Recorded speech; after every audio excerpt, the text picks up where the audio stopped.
Buonasera ai titoli di Sicilia 24. Incendi nel Messinese, la pioggia delle ultime ore mette fine all'emergenza dopo l'incessante lavoro di vigili del fuoco e forestale. 150 le famiglie evacuate, cominciata la conta dei danni nelle zone più colpite. Chiede la scarcerazione per motivi di salute il legale della giudice Saguto, arrestata ieri dopo la condanna per corruzione. Per la Cassazione ha gestito in modo clientelare i beni confiscati alla mafia. La Regione conferma il via libera ai termovalorizzatori, 2 gli impianti da realizzare a Palermo e a Catania. Legambiente contraria punta sul riciclo. Intanto diventa reato penale l'abbandono di rifiuti in strada. Il ponte sullo stretto che divide Faravorevole, Lombardo, leader dell'MPA, fresco dell'alleanza con la Lega. Nel PD il sì di Cracolici spacca il partito che rimane contrario. Nel quartiere di Librino Catania, nell'ex palazzo di cemento di 14 piani, ci sono 96 famiglie di nuovo senza ascensore per l'ennesimo guasto. Lo sfogo degli inquilini, compresi anziani, disabili e cardiopatici. Calcio, Serie C, nell'anticipo il Messina pareggia in casa del Picerno 1-1 il finale. Domani tocca al Catania che contro il Taranto vuole tornare a vincere al Massimino.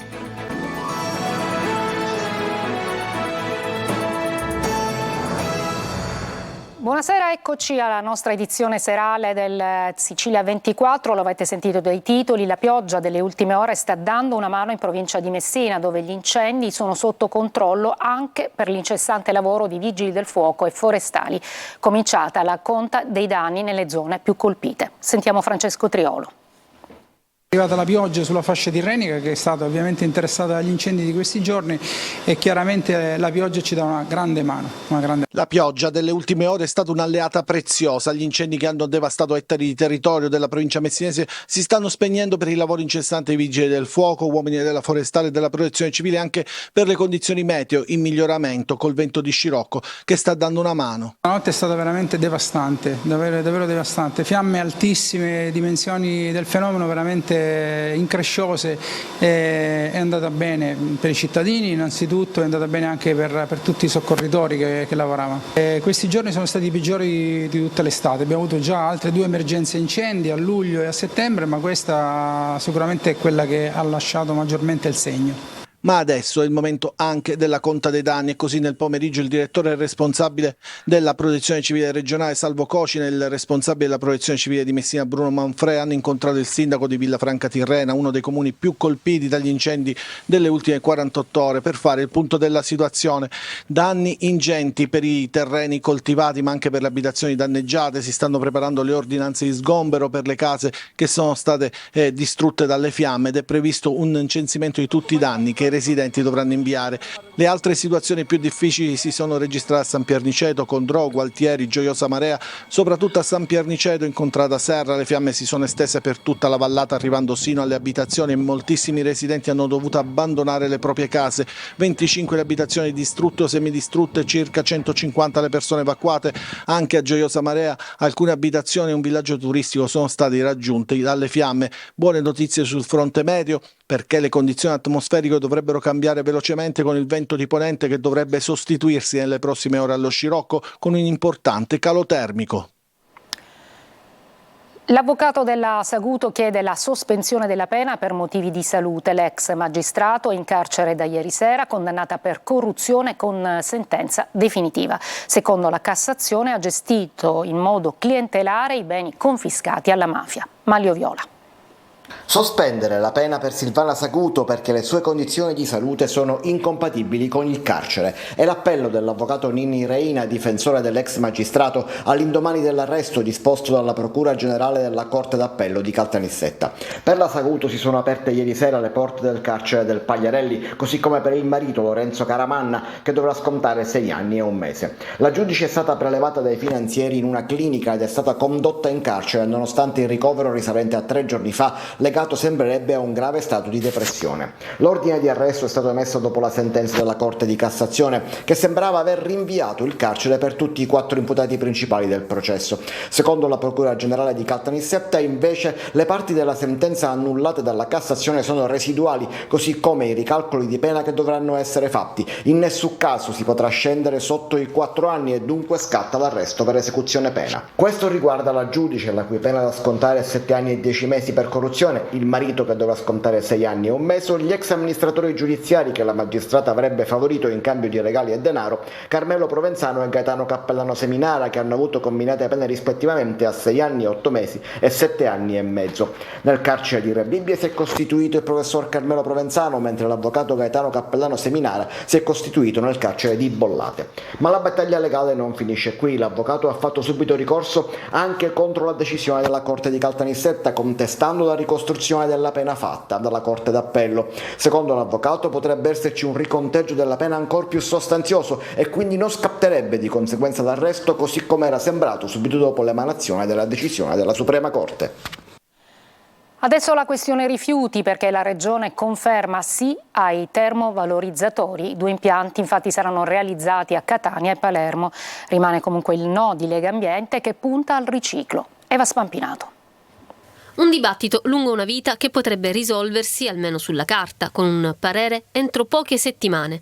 Palermo e Catania potrebbero ospitare 2 termovalorizzatori, 17 su 18 delle società di servizi di rilevanza regionale, le società consortili per azioni che si occupano del servizio di gestione integrata dei rifiuti, hanno dato il parere positivo. Legambiente invece si scaglia contro a favore di impianti industriali per il riciclo. Sulla gestione dei rifiuti in Sicilia arriva il nuovo annuncio da parte dell'assessore regionale all'energia e ai rifiuti Roberto Di Mauro. Abbiamo immaginato per le zone ad alta densità abitativa come Palermo e Catania la realizzazione di 2 termovalorizzatori, spiega, ma ci confronteremo con chi è di parere contrario come Legambiente. Il percorso del termovalorizzatore di Catania si dovrebbe definire, almeno per la parte che riguarda il parere della Commissione Tecnica Specialistica della Regione Siciliana, entro il mese di ottobre. Occorre fare in fretta, spiega ancora l'assessore Di Mauro. La prossima settimana inizieremo il percorso per il piano dei rifiuti. Ci vorranno 45 giorni per le osservazioni, poi l'esame delle osservazioni si redige, a conclusione l'iter d'aula. Sarà necessario indicare gli indirizzi dell'impiantistica e i processi di natura industriale da seguire. SIE Energy SRL, la società della galassia Alfa Acciai, aveva già presentato mesi fa la sua idea di termovalorizzatore, un impianto enorme, il più grande della Sicilia, capace di trattare circa 550.000 tonnellate di immondizia all'anno. La sua costruzione è immaginata non senza perplessità nei pressi dell'Ikea, alla zona industriale di Catania. E da qualche giorno l'abbandono dei rifiuti è diventato reato penale. Denuncia e maximulta per chi non rispetta le regole. I siciliani sono soddisfatti, ma c'è chi dice che siamo in ritardo. Francesco Aloi. La carta va con la carta, la plastica con la plastica e l'umido con l'umido. Ma che significa? Pierpaolo ha introdotto la differenziata. E il piatto di plastica? Prima lo lavi e poi lo butti! Nell'ora legale di Ficarra e Picone, come nella realtà, non tutti però cercano risposte su come conferire bene i rifiuti.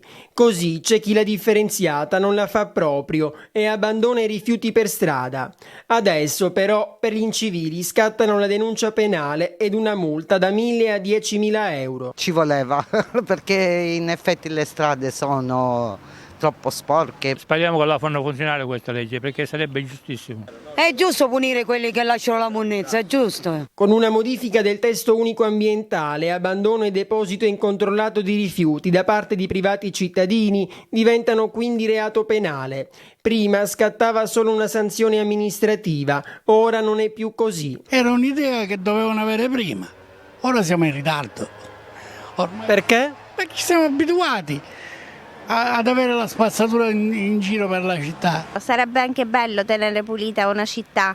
Chi getta un fazzolettino, una cicca di sigaretta o qualcos'altro di piccolissime dimensioni incorrerà soltanto in una multa. Le misure contro chi sporca ci sono e sono sempre più stringenti. Bisognerà capire però se le telecamere installate per beccare gli incivili siano funzionanti e soprattutto vanno aumentati i controlli. Ma serve più che altro un'educazione a cominciare dalle scuole, dalle famiglie. Siamo degli eterni maleducati, quindi la spazzatura è qui e dappertutto. Si dovrebbe fare qualcosa, ma prima bisognerebbe educarci di nuovo. Come secondo lei? Non lo so, bisognerebbe nascere di nuovo. Il ponte, le infrastrutture e l'autonomia differenziata. Il leader dell'MPA, Raffaele Lombardo, incontra gli autonomisti per spiegare il patto con la Lega, mentre il Partito Democratico si spacca proprio sul tema della grande opera sullo Stretto. Luca Ciliberti.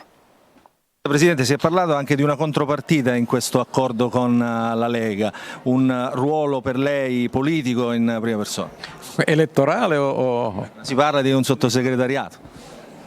Scusate, io conoscete, come dire, la dignità, non dico l'orgoglio, ma io sono stato il Presidente della Regione che ha il rango di ministro, vado a fare il sottosegretario e neppure il ministro, ve lo posso assicurare. Il patto federativo tra Lega e Movimento per l'Autonomia in vista delle Europee 2024 alimenta in retroscena e rafforza l'asse Salvini-Lombardo, che hanno sottoscritto un accordo partendo proprio da un obiettivo comune, la costruzione del ponte sullo Stretto. La Lega oggi ci assicura la ripresa di quel grande progetto che era la nostra bandiera, il ponte sullo Stretto, e una serie di infrastrutture, non pensiamo solo al ponte. E se gli autonomisti rilanciano in chiave pro ponte, il ministro delle infrastrutture Matteo Salvini trova anche un'altra sponda favorevole, certamente inaspettata. Si tratta del deputato regionale del Partito Democratico Antonello Cracolici, che in queste ore ha espresso chiaramente la propria posizione. Ribadisco il mio non essere contro il ponte sullo Stretto di Messina per partito preso, spiega in un lungo post sui social a scanso di equivoci. Per finanziare l'avvio del ponte sono stati utilizzati esclusivamente 1,2 miliardi di euro destinati alle opere infrastrutturali per la Sicilia. Se il governo nazionale vuole fare il ponte, conclude che considero una strada, deve investire con risorse proprie su questa opera e non sottrarre le risorse a una terra che ha necessità di intervenire su strade, reti ferroviarie, porti e aeroporti. Imbarazzo nel Partito Democratico, che oggi è contrario all'infrastruttura che invece sponsorizzava quando il partito era a trazione renziana. Pretende di saltare la coda e danneggia a calci e pugni la porta del pronto soccorso. È successo nell'ospedale San Marco di Catania. L'uomo, un pregiudicato catanese, è andato in escandescenza quando gli infermieri lo hanno invitato ad attendere il proprio turno in mancanza di una reale urgenza. L'uomo, per tutta risposta, ha colpito con un calcio la porta, mandando in frantumi la vetrata. I medici e gli infermieri, impauriti, si sono rifugiati in una stanza, interrompendo la loro attività. L'uomo, fermato dalla polizia, è stato denunciato per danneggiamento e interruzione di pubblico servizio. Una breve pausa, torniamo con altri servizi.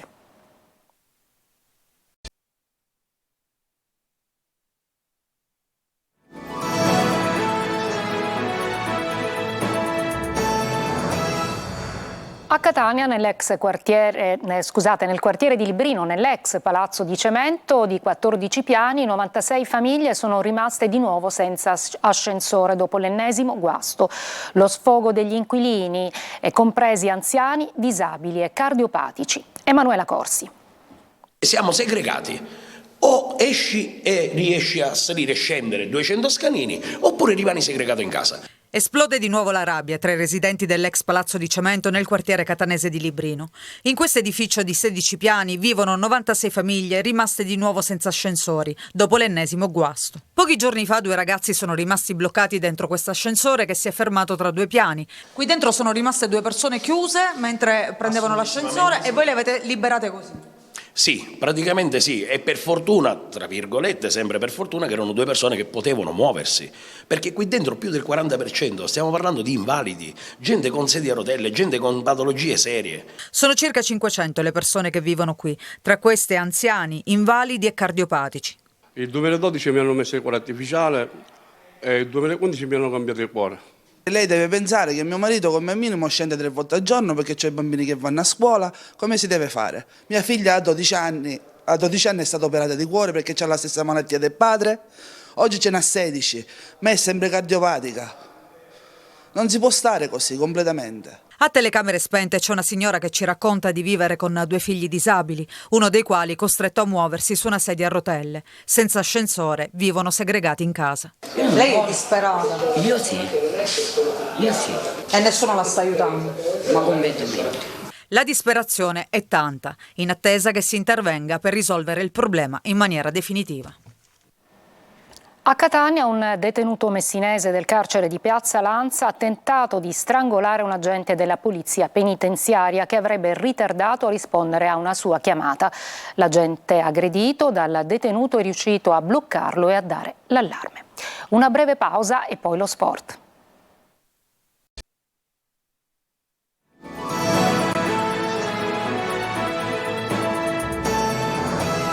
Eccoci al calcio, pareggio 1-1 del Messina nella trasferta di Picerno nella 9ª giornata di campionato di Serie C. Sergio Colosi. Un Messina aggressivo e volenteroso lascia Picerno con un punto pesante nella partita in cui mancano 3 titolari, troppi per l'organico giallorosso, e 2 giovani, Salvo e Darini, sono all'esordio. Nonostante le avversità, alla fine se una delle due deve rammaricarsi è la squadra di Modica, imprecisa nelle conclusioni. Partita con tanti errori e scarsa lucidità. Il sinistro dell'ex Mausso apre le occasioni, che saranno rare e concentrate nello spazio di pochi minuti, sia nel primo che nel secondo tempo. Ragusa di testa a distanza quasi zero dalla porta, si divora il vantaggio sulla correzione aerea di Plescia. Dall'altra parte Allegretti impegna Fumagalli, decisivo nonostante l'inattività della prima frazione.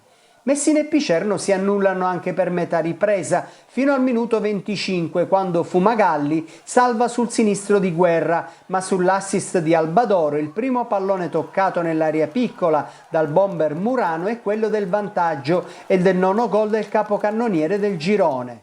Trascorrono 5 minuti, Plescia difende un pallone in aria, Gilli entra in contatto e per l'arbitro Vergaro di Bari è rigore. Il Picerno protesta, il Messina passa all'incasso con Emmausso, perfetto dagli 11 metri e ancora a segno da ex come già avvenuto con le maglie di Vibonese e Campobasso. Le due squadre vogliono vincere, un tentativo per parte e sempre in un arco temporale ravvicinato. Plescia rovina la sua partita da 7 con un tiro sporco a pochi passi da Summa Graziato, mentre nel finale ci vuole la solita parata decisiva di Fumagalli su Sant'Arcangelo per dare continuità alla vittoria di domenica scorsa contro il Giuliano. E il Catania non può più sbagliare, i rossazzurri inseguono la vittoria contro il Taranto al Massimino. Tabiani si gioca molto e ha in mente anche alcuni cambi nell'11 titolare. Marco Carli. Nessun altro jolly da giocarsi perché la classifica parla chiaro, il Catania è dietro, al di là della partita da recuperare col Brindisi che si giocherà il 1 novembre alle 16:15, ma intanto in mezzo a un tour de force fatto di 7 match in poco più di 20 giorni il Catania parte, anzi per meglio dire vuole ripartire dal Taranto. Al Massimino gli etnei cercano i 3 punti che in casa mancano dal 17 settembre scorso, 2-0 con il Picerno. I ragazzi hanno fatto una settimana mondiale sotto 1000 aspetti, oggi abbiamo avuto un incontro che ci ha dato grande sostegno, abbiamo parlato tanto e lo dico prima della partita, speriamo domani di non essere smentito, ma difficilmente quando si percepiscono delle cose ciò accade.